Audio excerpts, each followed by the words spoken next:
Istanbul is a refuge for all kinds of exiles. They gather here to make plans and to remember the world and families they've lost. 21-year-old Loubna Mrie is a member of Syria's Alawite minority, the same as President Assad.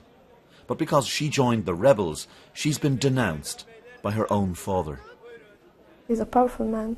He's afraid that he will lose what the government gave him. Is it your belief your father wants you dead? Yes. Why are you convinced of that? Because he believes that I ruined his reputation. Loubna now photographs the war for the rebels, having started out smuggling supplies to them. But this work comes at a high price. Last year her mother, who was separated from her father, was kidnapped and killed. Loubna says her father ordered the abduction to strike at her. Now she feels guilty. Why did you feel guilty? Because she paid for what I believed in. She paid the price. I didn't pay the price, she paid it. Many times I dreamt that she's still alive and she's coming and she calls me. But that's not going to happen.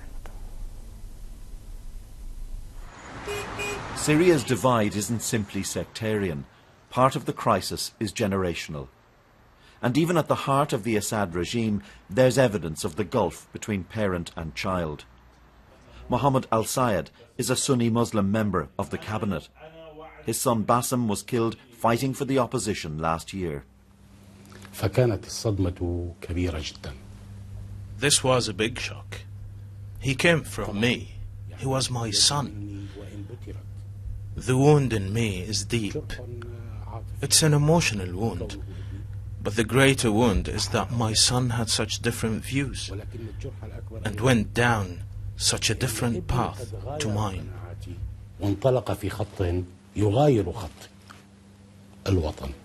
Syria's civil war has never been a simple matter of Sunni Muslims against Alawites. As we've seen, there are more complex allegiances than that. It means that the well of bitterness being created isn't just in communities, but in families too.